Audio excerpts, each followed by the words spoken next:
What's up, y'all? It's poppin'. It's D. About to react to this vid. It's titled Roddy Ricch, How to Kill a Rap Career. Damn, it really sucks what happened with Roddy because he just has so much potential, but now he is nowhere to be found. I'm sure he's still dropping music, but he has not dropped anything that has been of interest to people like that at all. I'm sure some people enjoy it, but none of his latest music has done nearly as well as his earlier stuff. So very unfortunate. Let's see what happened. Let's watch. How did Roddy Ricch go from doing concert performances like this to saying he was going to delete his social media after being bullied for how bad his music was? In 2019, Roddy was outselling Justin Bieber and even had Selena Gomez begging fans to stream her music over his. I would love for the most important album I've ever released to become #1. If you don't mind streaming it. While all Roddy did to go #1 was put out a Triller video. So how can an artist who is seemingly developing Drake levels of momentum fall from grace in such a short period of time? Damn, or could one argue that his downfall is not what it's hyped to be by the hip-hop community? Hi, I'm Luesta. I make video documentaries. Hi, I'm Luesta. I make weekly video documentaries of things I'm into. And today, we're gonna break down what led Roddy Ricch to regress from a big stepper to landing himself right back Big in the Stepper box was my he exploded shit. out Let me of. download that again. Oh, I love that song. Raised in Compton, Roderick Moore came into the world in 1998. And from a young age, he already had a keen interest in hip-hop and learned to rhyme from his family members. But before becoming the huge star that he is today, Roddy Ricch faced a number of challenges growing up in Compton, a city known for its gang-related activities and high crime rates. As Kendrick Lamar once said, only 1 in a million would ever make it out of the depths of Compton. And he even once referred to the city as living in Iraq.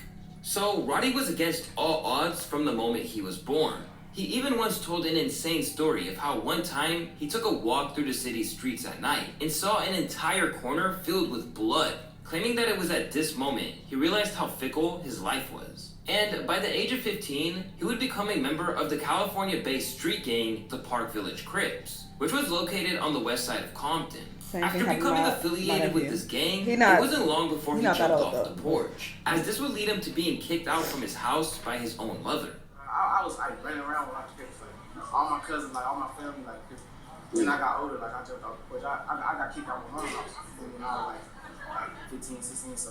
Things only got worse from here. He started kicking in doors and hitting licks to make additional income. But doors won't be the only thing Roddy will be kicking in this video. And later, we're gonna discuss how he would later transfer that energy to fans. This behavior was odd as he describes his family as very religious. His household consisted of a couple of his siblings, along with his mom and grandma, who took him to church every Sunday. But this experience may have done more damage than good to Roddy, as he has spoken in interviews about how he was always really skeptical about believing in God, since he knew a bunch of people who actively went to church and still had difficult lives. However, a huge turning point in Roddy's life actually occurred during a trip to church, where he had a life-altering encounter with another Compton native and icon, Kendrick Lamar, who attended the same church as Roddy's family during his childhood, and got a chance to meet him before he blew up. And their meeting proved to be transformative, as a young Kendrick offered words of encouragement to Roddy. Yeah, that's my big bro. I mean, because I knew him when I was young. I knew him when I was 12 years old. I had met him. He kind of fun. Something about his fun. And he was like talking to me about I rap to him and stuff. Maybe it's his demeanor. I don't know. And he had told me man, you gonna be, he had nice eyes too. Cool, you gonna be something if you keep going, right? So then later on, just for years, I always kept that in the back of my head. Now, it must have been amazing for Roddy to see someone like Kendrick set an example of what you can achieve, despite coming out of the rough neighborhoods that swarmed Compton. But while Kendrick went on to redeem immense success from detailing the story of a good kid surviving in a mad city, Roddy took a different route. Good kid, mad city. After becoming a member of the Crips gang, Roddy would commit robberies and start selling drugs to support himself. During his time in 8th through 10th grade, Roddy admitted that he would frequently ditch school and started to fail academically, and that during class, all he would do is listen to songs he recorded, which further emphasizes how school was not where he planned to redeem his ticket to success. It was also around this time he started experiencing symptoms of anger and antisocial behavior, which would set the foundation for his debut album that came out in 2019. Roddy tried to address his issues by going to therapy for his problems, but it didn't last long.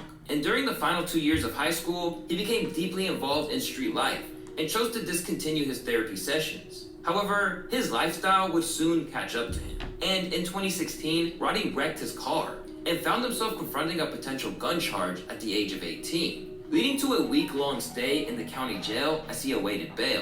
During that period, the gravity of the situation became clear to Roddy. He realized that he could either spend the rest of his teenage years in prison or actually chase his dream, which was to become a successful musician. This realization had a significant impact on his mindset, and it was during this challenging time that he started to take his passion for rhyming and making music more seriously. He started off recording music at his uncle's house, but failed to gain any attraction online early on, even going on sites like Facebook to express his disappointment of how no one liked his music. This only gave him more encouragement to polish his sound, and he would start to gain a small buzz locally by posting snippets of him freestyling.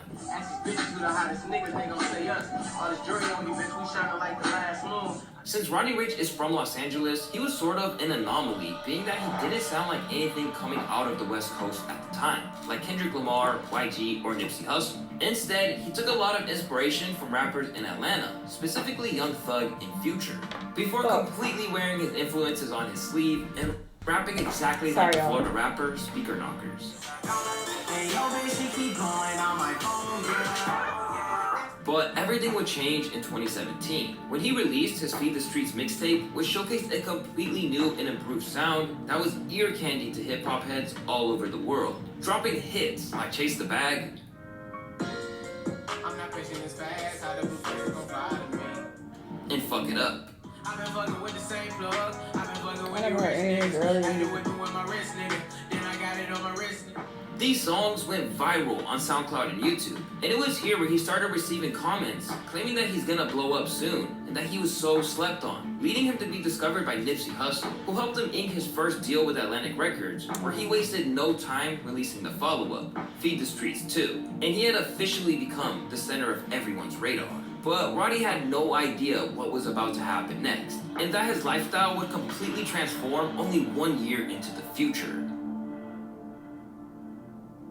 The Feed the Streets 2 mixtape had a song titled Die Young, which had a beat made by London on the Track, one of the most popular producers of this generation, who regularly produced for one of Roddy's main inspirations, Young Thug. It was released as an ode to the late XXXTentacion, who passed away shortly before releasing the music video. But despite the sad reality behind the track's production, the song was a straight banger. I ain't trying to die young, so I rock one. Still 10 toes down and rock on this. The song would become Roddy's breakthrough single, going 2 times platinum in the US, and the mixtape would go on to land a spot on Billboard's Hot 100 chart. From here, Roddy would just ride the way to success, alongside picking up co-signs from Meek Mill, Mustard, who he linked up with for a major hit called Ballin', and the late great Nipsey Hussle, of course. And Roddy capitalized off his momentum for his debut album, Please Excuse Me for Being Antisocial, that released in December of 2019. And courtesy to the record's final single, he became a superstar.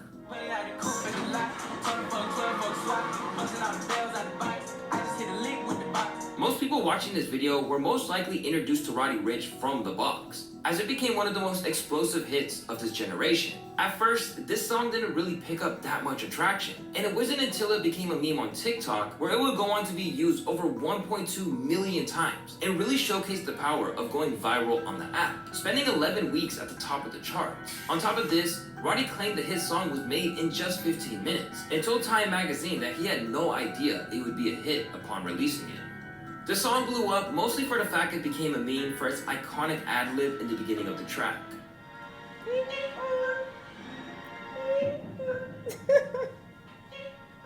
This song helped his debut album sell 101,000 album units in its first week, which is insane. For reference, Lil Durk is one of the most prominent rappers in the game today, and his last album just sold 100K units in his first week as well. So for a new artist who just stepped foot in the game, doing these kinds of numbers was crazy. It went on to stand as the longest running #1 debut rap album since 50 Cent's Get Rich or Die Trying that dropped in 2003, and would be the first time artists like Justin Bieber and Selena Gomez literally had to beg their fans to stream their music in a desperate attempt to go #1, but nothing could stop him. By the time he picked up a Grammy at the 2020 ceremony for Best Rap Performance for the song Racks in the Middle, Roddy was a household name. But like all things that rise up too quickly, Roddy's fame and success took a drastic turn when he prepared for his next album, something he himself may have even seen coming. Damn. The fall. Life, a steady incline is the best thing. Even it just in general, like you never want to rise to the top too fast in anything, because usually when you get to the top, there's no other way to go but down. Right. These words would echo a false sense of reality, as Roddy Ricch would experience one of the greatest downfalls hip-hop has ever seen, since the likes of Chance the Rapper or Lil Pump. The problem was that after he had gained such an insane meteoric rise so quickly in 2019, he simply took too long to drop his next project, which would drop nearly 2 years after. This is something elite artists such as Kanye, Cole, or Kendrick Lamar can do. But for Roddy, a rapper with a mixtape, one debut album, and a TikTok song, this just wasn't the case. And by the time he began rolling out his next album, he was slowly fading away into irrelevancy. He also began to create expectations for what was coming next that he couldn't live up to. For example, in an interview with GQ that he did in August of 2020, Roddy talked about his next record as if fans were about to receive an absolute classic, saying, quote, "The next album is going to be a full-blown masterpiece, a real idea, a real body of work." Sheesh. It sounded like he was about to drop another version of To Pimp a Butterfly or something. Because the full-blown masterpiece he was referring to turned out to be the album called Live Life Fast that dropped in 2021. And boy, this album was genuinely not received well. It appeared that he was taking his abilities for granted and had morphed into complacency, as reviews for his album were so mixed that it's now listed in Wikipedia as an example of the sophomore slump, a music industry phase used to describe a rapper's next album grossly undelivering compared to the first one.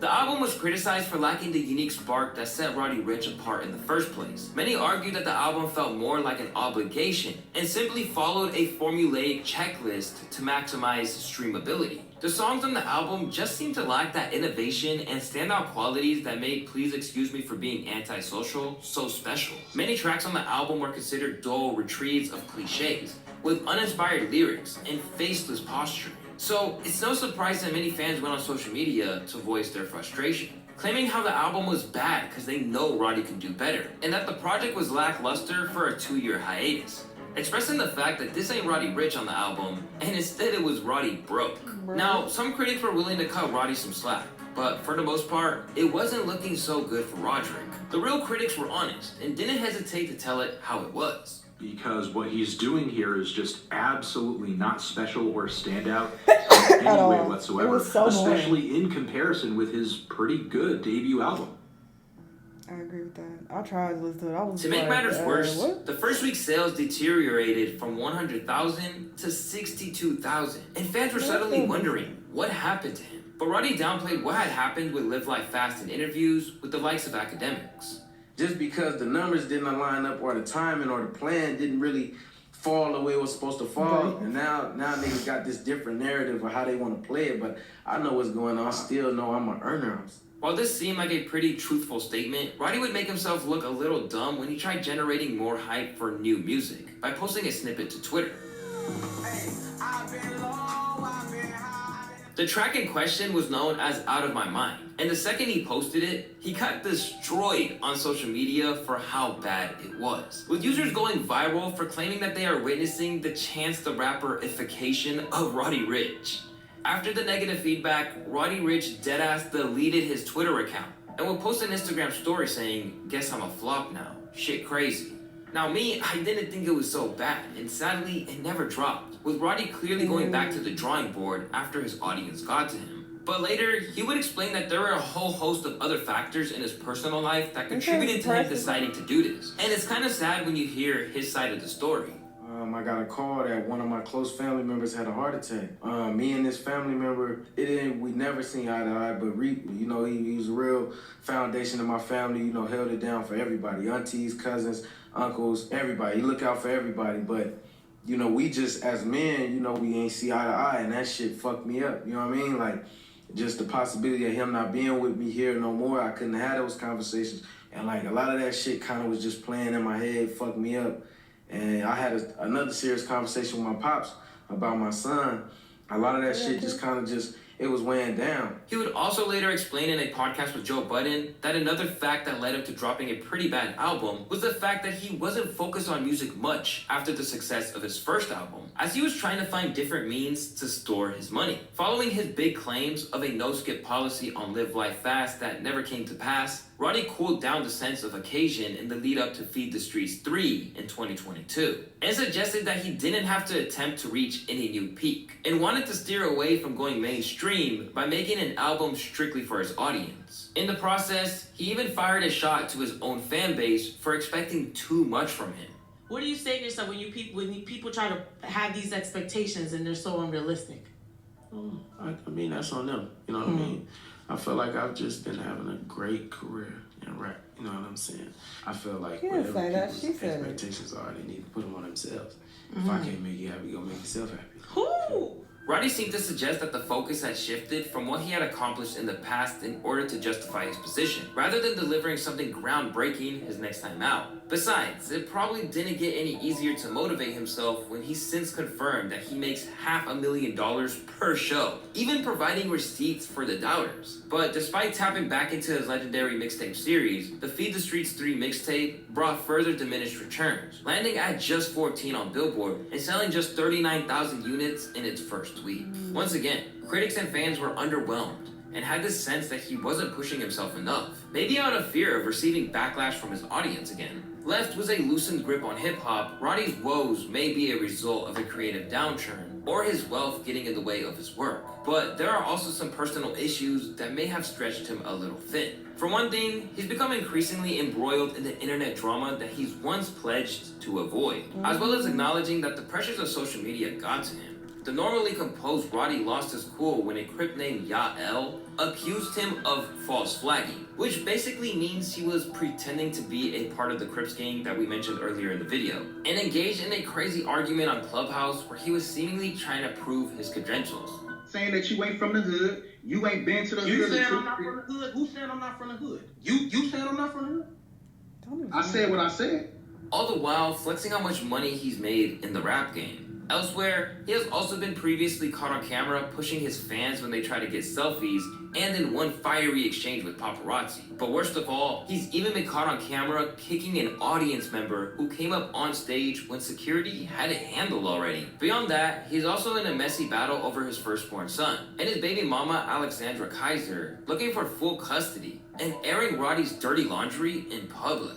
In recent court filings, she spoke about how he has been arrested on gun charge, domestic violence, and regularly indulges in promethazine use, all of which are concerns for her and their son. Claiming that he spends $20,000 in the club on a light night, his baby mama's expose pointed to a drug problem that, when you look back, he's been hiding in plain sight ever since he's talked about pouring up the whole damn seal on the box. With Kaiser claiming in court documents that he has an estimated net worth of $25 million, Roddy isn't going to go broke anytime soon, even if his music continues to be less and less impactful. Because of this, it seems like he maybe isn't trying to the same degree, as he is fearful of being confronted with the same sense of failure that he's experienced in both his professional and personal life in recent years. I don't like disappointment, you know? I don't like to put too much faith in anything. Even being on the other side of it, like I know some people that are probably disappointed. So it's just like, just knowing that, and that's just not a good feeling altogether. So I don't really let myself get let down.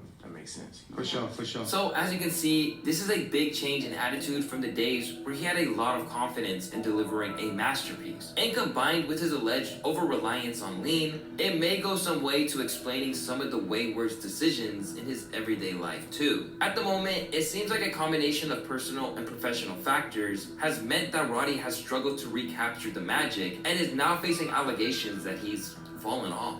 But if he wants to have any chance of reaching those heights he's experienced with his debut album, then he better conjure it back up and fast. Otherwise, his upcoming project, tentatively entitled Love Is Barely Real Anymore, might suffer a similar or perhaps even worse fate than the last two records. If he don't get a viral song or anything like that, I predict that the numbers are going to be even worse than his last project. Like, it just seems like there's a downward trend. But they said his last project sold like 30-some thousand in the first week. So it could do even worse than that. Yeah, I haven't heard his latest project, but I definitely listened to the second one, Live Fast, whatever it was called. And I was very surprised because it was just so much worse than the first one. And I was like, but what is this? And it's been so long since he's dropped. So I thought that he was really in the stew cooking up some heat. But that's not what we got. So, yeah, maybe he just needs to take some time to really regroup and come up with some better shit. But I don't know. We'll see what happens, y'all. Let me know what y'all think. Let me know what other videos you want to watch, and I'll see you on the next one. Bye.